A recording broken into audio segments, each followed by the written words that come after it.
Morning students.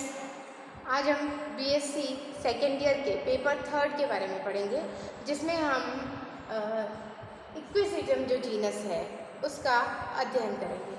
तो equisetum जो genus होता है वो कैलेमोफाइटा डिवीज़न का एकमात्र लिविंग जीनस होता है, यानी कि इसमें और भी सदस्य आते हैं, लेकिन वो सदस्य फिलहाल जीवित अवस्था में नहीं पाए जाते, उनके जीवाश्म पाए जाते हैं, जैसे कि कैलेमाइटिस। ये इसी के साथ का पौधा है, सेम फैमिली को नहीं, सेम ऑर्डर को बिलोंग करता है, लेकिन ये अभी जीवित अवस्था में नहीं है, इसके जीवाश्म पाए जाते हैं। तो यहाँ पे हम पढ़ेंगे इक्विसिटम, जो कि इस गण का एकमात्र लिविंग पौधा है। सबसे पहले इसको टेरिडोफाइटा के अंतर्गत शामिल किया गया है। इसके दो कारण हैं। एक तो जो प्लांट बॉडी होती है वो रूट, स्टेम और लीफ में डिवाइडेड होती है, और दूसरा इसके अंदर वेस्कुलर स्टेम जो होता है वो सुस्पष्ट पाया जाता है। इन दो कारणों की वजह से इस पौधे को जो है कि टेरिडोफाइटा के अंतर्गत शामिल किया जाता है। आगे इसे डिवीज़न कैलेमोफाइटा में शामिल किया जाता है। कैलेमोफाइटा को अलग अलग वैज्ञानिकों द्वारा दूसरे नाम भी दिए गए, जैसे इसे आर्थ्रोफाइटा भी कहा जाता है या स्फिनोफाइटा भी कहा जाता है। इस डिवीज़न का जो मुख्य लक्षण है वो है स्टेम के अंदर पर्व व पर्व संधि की उपस्थिति, यानी कि जो स्टेम है वो संधित है। यहाँ पे बीच बीच में जोड़ पाए जाते हैं जो कि पर्व संधि कहलाते हैं, और दो जोड़ या संधि के बीच का जो क्षेत्र है वो इंटरनोड कहलाता है। इसके अलावा दूसरा जो मुख्य कैरेक्टर है वो है, इसमें जो पत्तियां होती हैं वो माइक्रोफिलस या बहुत छोटे आकार की पत्तियां होती हैं, और इनका जो अरेंजमेंट होता है वो साइक्लिक यानी कि चक्रीय अरेंजमेंट होता है। ये पर्व संधि पर चारों तरफ साइक्लिक क्रम में लगे रहते हैं। आगे इसे क्लास कैलेमोप्सिडा में विभाजित किया गया है या रखा गया है, और इस क्लास में ये एक सिंगल लिविंग क्लास है। तो इसमें वो सभी कैरेक्टर आते हैं जो कि इक्विसिटम के कैरेक्टर हैं। ऑर्डर इक्विसिटीज, इसमें जो मुख्य कैरेक्टर है वो है नोड व इंटरनोड की उपस्थिति, साथ ही स्केली लीव्स की उपस्थिति, और इसके अंदर जो रंभ पाया जाता है वो यूस्टीलिक प्रकार का होता है। यूस्टीलिक साइक्लोस्टील, साइक्लोस्टील का मतलब यहाँ पे बीच में पित्त पाई जाती है। फैमिली इक्विसिटेसी, इक्विसिटेसी जो फैमिली है उसमें जो इक्विसिटम को रखा गया है उसके कारण है कि इसमें होमोस्पोरस यानी कि जो बीज बन रहे हैं वो सभी एक ही प्रकार के बीज बन रहे हैं। साथ ही जो स्पोरेंजिया है वो बीजाणुदानीधर या स्पोरेंजियोफोर पर लगी रहती हैं, और ये स्पोरेंजियोफोर जो होते हैं वो अक्ष के ऊपर लगकर एक शंकु का निर्माण करते हैं। इक्विसिटम के अंदर सेकेंडरी ग्रोथ नहीं पाई जाती है, जबकि इसका जो जीवाश्मी सदस्य है दूसरा इसी गण का कैलेमाइटिस, उसके अंदर सेकेंडरी ग्रोथ पाई जाती थी, इसलिए उसे अलग फैमिली कैलेमाइटिसी में रखा गया था। यहाँ पे इक्विसिटेसी जो फैमिली है उसमें सेकेंडरी ग्रोथ नहीं पाई जाती है। फाइनली ये जो जीनस है इक्विसिटम, इसमें जो प्रोथेलस होता है वो डॉर्सी वेंट्रल होता है, यानी कि ये चपटा होता है, साथ ही इसकी ऊपर व नीचे की सतह दोनों अलग अलग स्पष्ट विभेदित होती हैं। इसके अंदर जो स्पर्मेटोजॉइड्स पाए जाते हैं वो मल्टीफ्लैजिलेटेड होते हैं, यानी कि बहुकशाभिक पुमणु पाए जाते हैं। तो ये जो कैरेक्टर्स हैं उनके आधार पर इक्विसिटम का क्लासिफिकेशन इस प्रकार से किया गया है। अब हम देखेंगे कि इक्विसिटम जो प्लांट है वो किस तरह का होता है। अब हम देखते हैं कि जो इक्विसिटम नाम है उसका अर्थ क्या होता है। तो इक्विसिटम जो शब्द है वो इक्वस और सीटा दो शब्दों से मिलकर बना हुआ है। इक्वस का ग्रीक भाषा में जो शब्द होता है वो होता है अश्व, और सीटा का मतलब होता है पूंछ, यानी कि घोड़े की पूंछ, इसीलिए इसे हॉर्स टेल भी कहा जाता है, क्योंकि ये दिखने में घोड़े की पूंछ जैसी संरचना बनाती है। इसके अलावा यहाँ पे जो इक्विसिटम होता है उसकी बाहरी सतह पर, यानी कि जो तना है या पत्तियाँ हैं उनकी बाहरी सतह पर सिलिका का डिपोजिशन पाया जाता है, जिसकी वजह से ये छूने में खुरखुरी दिखाई देती हैं और इनकी जो राख होती है, इन पौधों की जो राख होती है उसे पॉलिश के काम में लिया जाता है, यानी कि चीज़ों को चमकाने के काम में लिया जाता है, इसीलिए इसे स्कोरिंग रशेस भी कहा जाता है। इक्विसिटम की बहुत सी जातियां हैं जो ऑल ओवर दी वर्ल्ड पाई जाती है, जिसमें से हम यहाँ पे केवल उन जातियों के बारे में देखेंगे जो कि भारत में पाई जाती हैं। यहाँ पे इक्विसिटम आर्वेंस जो जाति है वो कॉस्मोपॉलिटन है, यानी कि विश्वजीनी है। ये सभी जगह पर पाई जाती है और ये मुख्यतः सूखे व खुले इलाकों में पाई जाती है। जबकि इक्विसिटम जो डेबाइल है ये जाति हिमालय रीजन में पाई जाती है, साथ ही ये हिमाचल में मुख्यतः पाई जाती है और ये जल, थल व रेगिस्तान, यानी कि ये जलीय कंडीशन में भी रह सकती है, सूखी कंडीशन में भी रह सकती है और बिल्कुल ड्राई कंडीशन में भी ये रह सकती है। और ये जो डेबाइल जाती है इसका जो व्यास होता है तने का वो आधा सेंटीमीटर होता है, यानी कि बहुत पतला तना होता है और इसकी जो ऊंचाई है वो कभी कभी अगर ये दलदली एरिया में उगता है तो 10 से 15 फीट हो सकती है, लेकिन अगर ये नॉर्मल मिट्टी में उग रहा है तो इसकी ऊंचाई 5 से 10 फीट तक की हो सकती है। अब देखते हैं दूसरी जो जातियाँ हैं वो हैं जैसे कि इक्विसिटम डिफ्यूजम, इक्विसिटम रेमोसिसिमम, इक्विसिटम पैलोस्ट्री जो कि तालाब वगैरह के किनारे पे पाई जाती है और इक्विसिटम प्रिटेंस ये भी दलदली एरिया में पाई जाने वाली जाति है। तो हमने देखा कि जो इक्विसिटम प्लांट है वो मुख्यतः नमी वाले स्थानों पर उगता है। इसके अलावा अगर पानी की कमी हो तो भी ये पौधा कुछ हद तक सर्वाइव कर सकता है। चलिए अब हम देखते हैं कि जो इक्विसिटम प्लांट है उसका मुख्य पादप जो होता है वो बीजाणुद्भिद या स्पोरोफाइट पादप होता है और ये पादप जड़, तना व पत्ती में विभेदित होता है।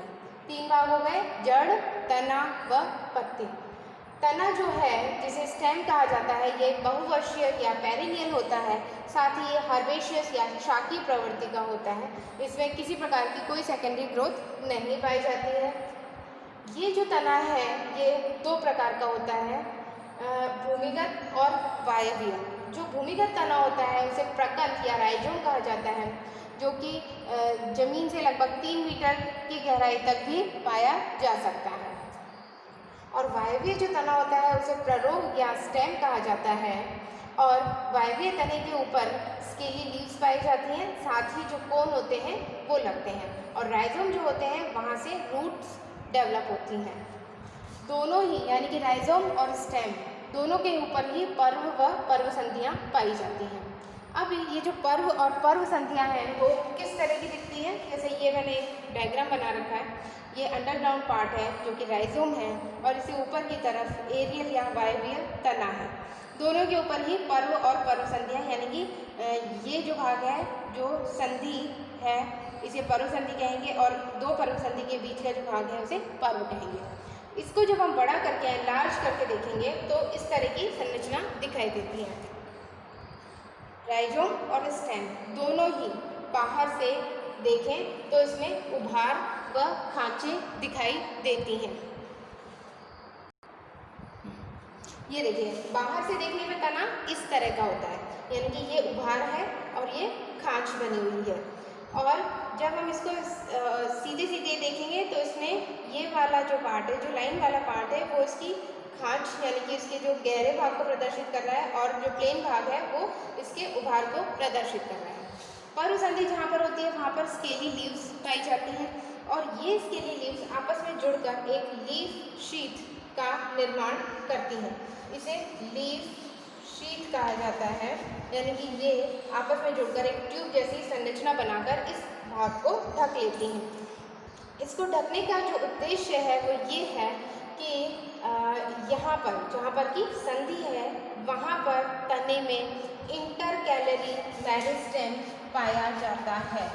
इंटरकैलरी मेरिस्टेम यानी कि मेरिस्टेम पौधे का वो भाग होता है जो उसकी जो लंबाई होती है उसमें वृद्धि का कार्य करता है। तो यहाँ पे जो इंटरकैलरी मेरिस्टेम है वो इसके द्वारा संरक्षित रहता है, बचा के रखा जाता है, ताकि अगर किसी वजह से पौधा संधि वाले स्थान से टूट जाए तो वो नए पौधे को या नई उससे शाखा बनकर उससे नए पौधे का निर्माण हो सकता है। तो ये इसका एक इम्पॉर्टेंट कैरेक्टर है कि जो इक्विसिटम है वहाँ उसमें इंटरकैलरी मेरिस्टेम पाया जाता है, जो पर्व संधि से थोड़ा सा ऊपर वाली जगह पर होता है और ये लीफ शीट से ढका रहता है। तो यहाँ पे जो उभार और खाँच है वो एक पर्व संधि और दूसरी पर्व संधि में ये एकांतरित अवस्था में है, यानी कि यहाँ पर उभार है तो नीचे वाले उसमें यहाँ पर गहरा या खाँच वाला पार्ट होगा। ये था तने की बाहरी संरचना के बारे में। अब देखते हैं कि जो ये तना है, तने से ऊपर की तरफ यानी कि ये प्रकंद है, प्रकंद से बाहर की तरफ प्ररोह निकल रहा है और प्रकंद से दो तरह की शाखाएं निकलती हैं। एक शाखा होती है स्टेराइल या अजननक्षम, यानी कि ये इसका जनन में कोई भाग नहीं होता, जबकि दूसरी शाखा होती है फर्टाइल या जननक्षम, जो कि कोन को धारित करती है और कोन जो होता है वहाँ पर बीजाणुदानी लगी हुई होती है। तो अब हम देखेंगे डिटेल में कि इनकी जो ब्रांचेस होती है उनका अरेंजमेंट किस प्रकार का। ब्रांचेस की अगर हम बात करें तो यहाँ पे जो वायव्य प्ररोह है वो भी ग्रीन कलर का है और जो ब्रांचेस हैं वो भी ग्रीन कलर की होती है। ये दो तरह की ब्रांचेस हैं, स्टेराइल ब्रांच और फर्टाइल ब्रांच। फर्टाइल ब्रांच जो है उसके ऊपर कोन या शंकु का निर्माण हो गया। इसके बाद ये जैसे ही शंकु का निर्माण हो जाता है, बीज बन जाते हैं, तो ये जो फर्टाइल ब्रांच होती है वो ख़त्म हो जाती है, लेकिन स्टेराइल ब्रांच जो होती है वो जीवन पर्यंत बनी रहती है। और ये ब्रांच यहाँ पे जितनी भी पर्व संधियाँ हैं वहाँ पर फिर से लेटरल ब्रांचेस जो होती हैं वो समूह में पाई जाती है, यानी यहाँ से पूरे गुच्छे में कई सारी ब्रांचेस होंगी, यहाँ से कई ब्रांचेस होंगी, यहाँ से कई ब्रांचेस निकली हुई होंगी। इन्हें लेटरल ब्रांचेस या पार्श्व शाखाएं कहा जाता है। इसके बाद इन पार्श्व शाखाओं पर भी पर्व व पर्व संधियाँ पाई जाती हैं और यहाँ पर जो पर्व संधियाँ होती हैं वहाँ से छोटी ब्रांचलेट्स निकली रहती हैं, इनकी ये उतनी बड़ी नहीं है, इसीलिए इसे ब्रांचलेट्स नाम दिया गया है। और ये सभी ग्रीन होती हैं, इसीलिए ये फोटोसिंथेसिस में भाग लेती हैं और भोजन निर्माण करती हैं। राइजोम जो अंडरग्राउंड भाग है वहाँ पे कभी कभी क्या होता है कि जो लीफ शीट्स थी जिसके अंदर की वो वृद्धि मेरिस्टेम था, वो मेरिस्टेम कभी कभी भोजन संग्रहित करके फूल जाता है और इस तरह की ट्यूबल जैसी संरचना बना लेता है। तो ये जो संरचना होती है वो एक तरह से ब्रांच प्राइमोर्डिया होती है, यानी कि इसमें अगर अनुकूल परिस्थितियाँ मिले तो इससे एक नई शाखा का निर्माण हो सकता है, इसलिए इसे ब्रांच प्राइमोर्डिया को संग्रहित किए रहते हैं। ये ट्यूबल जैसी संरचना। तो ये थी इक्विसिटम की स्टेम की संरचना।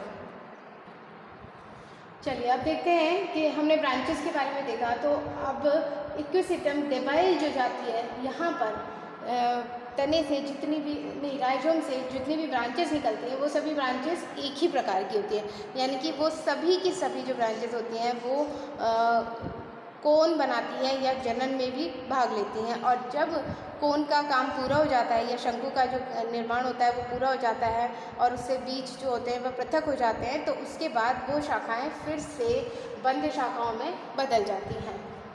इक्विसिटम आर्वेंस, इसके अंदर फर्टाइल व स्टेराइल ब्रांचेस दोनों होती हैं, वो अलग अलग पाई जाती हैं, जिसमें जो फर्टाइल ब्रांचेस हैं वो शंकु के निर्माण के बाद नष्ट हो जाती हैं।